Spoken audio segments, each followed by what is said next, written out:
Ladies and gentlemen, friends around the world, let me tell you a story, not just any story, but my story. It's a story of rejection, mistakes, hope, and eventually, a whole lot of laughs, and a little money too. You see, I wasn't born with a silver spoon in my mouth. In fact, I think I was born with chopsticks, wooden ones, and one of them was broken. I was born in Hangzhou, China. A beautiful place now, but back then, not many people knew it. My parents were traditional musicians. No one in my family was rich. No one was connected. I was just a small boy with a big heart and very bad math skills. Yes, I failed math exams multiple times. In fact, I failed the college entrance exam twice. On my third try, I scored just enough to get into Hangzhou Teachers Institute, which was considered a very low-tier school. Let me tell you how bad I was at math.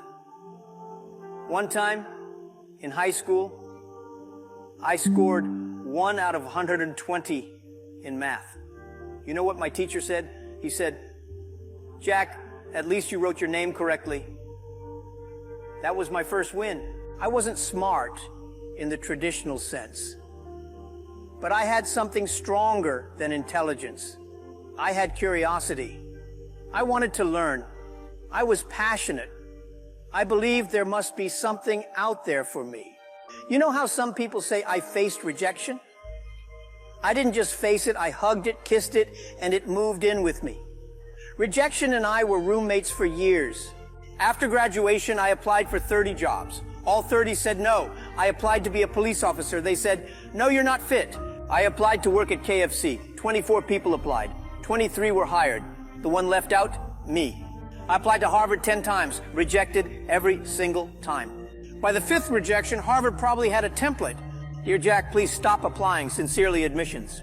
But every no taught me something. It taught me that people's opinions don't define my future. In 1995, I went to the US as a translator. It was my first time seeing a computer and the internet. A friend showed me how it works. He typed in beer, and American beer, German beer, Japanese beer all came up. I typed China, nothing. That's when I thought, wait a minute, this internet thing has no China? I must do something. I came back to China and told my friends, the internet is the future. We must get in now. They looked at me like I was drunk. One friend even said, "Jack, you don't even know how to code. You can't even fix your TV. How will you do the internet?" I said, exactly, that's why I need smart people. So we started China Pages, my first online company. It failed. In 1999, I gathered 17 friends in my apartment and pitched a new idea. I said, I want to build a global marketplace for small businesses, like eBay, but for China. They asked, what's it called? I said, Alibaba. They said, like the thief from the story? I said, no, like Open Sesame. It opens the treasure for small businesses. The funny part?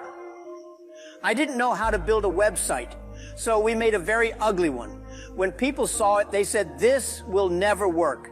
It was slow, clunky, and in broken English, but we didn't care. We kept going. In the beginning, I told the team, we're not here to make money. We're here to survive the next 5 years. One guy asked, and after that? I said, then we aim for greatness. The first 3 years of Alibaba were tough. We had no revenue. Investors didn't believe in us. Some days I had to choose between paying the electricity or the employees.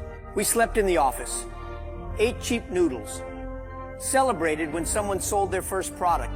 One of our early team members got sick, and we didn't even have insurance. I took money from my own pocket to help him. He later said, Jack, I will follow you anywhere.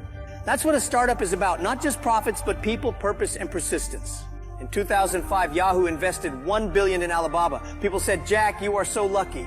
I said, you didn't see the 10 years of pain behind that luck? But let me tell you what I learned. When you finally succeed, everyone says, wow. But when you fail, only you remember the pain. So celebrate your scars. They are proof you didn't give up. Over the years, I made many mistakes. I hired the wrong people. I trusted too quickly. I tried to do too much too fast. One time I tried to enter the search engine business. I thought, if Google can do it, we can too. We lost millions. I called that project alley waste of money. But you know what? Mistakes are good. You learn more from failure than success. Every time we failed, I gathered the team and said, okay, what did we learn? And they said, never let Jack touch tech again. People think building Alibaba was serious business. Yes, but it was also hilarious. One time during a team building trip, I wore a blonde wig and danced like Michael Jackson. I'm not saying I was good, but I was passionate. The team laughed so hard, they forgot we hadn't been paid in weeks. At our 10th anniversary party, I dressed like a rock star and sang, "Can you feel the love tonight?" My voice cracked, the lights malfunctioned, but it was perfect. Because you see, when you build something meaningful, you don't just build a company, you build a culture. In 2014, Alibaba went public on the New York Stock Exchange. We raised $25 billion, the largest IPO in history. People said, "Jack, you are now one of the richest men in the world." I said, "That's nice, but I still can't eat more than 3 meals a day." Wealth doesn't change who you are. If you were kind before, you become more kind. If you were greedy before, you become worse. So always work on your character first. Money follows character, not the other way around. If I could go back and talk to 20-year-old Jack, I'd say, don't rush success. Everyone wants to be rich by 25. Relax, build slow, build strong. Learn from people smarter than you. I was never the smartest guy in the room, but I hired them. Stay foolish. Stay curious. I didn't know how to build tech, but I believed in a vision. Ignore the haters. People will laugh. Let them. You'll be too busy building. Never give up. It's okay to cry. Just don't quit. In 2019, I stepped down as chairman of Alibaba. I wanted to focus on education, philanthropy, and helping young entrepreneurs. I said, no, now I can finally sleep. Success isn't about money. It's about freedom. The freedom to think, to help, to give back. Today, I mentor young people. I tell them, don't try to be Jack Ma. Try to be yourself, but the best version. My friends, if a skinny boy who failed math, was rejected by KFC, and couldn't write a single line of code can build one of the world's biggest companies, what's your excuse? Life will throw you rejections, failures, humiliation, and uncertainty. Good. That's your training ground. Don't wait to be ready. You'll never be 100% ready. Start scared. Start small. Start anyway. If you fail, welcome to the club. If you cry, wipe your tears and keep going. And if you succeed, don't forget to dance like Michael Jackson at your company party. Thank you.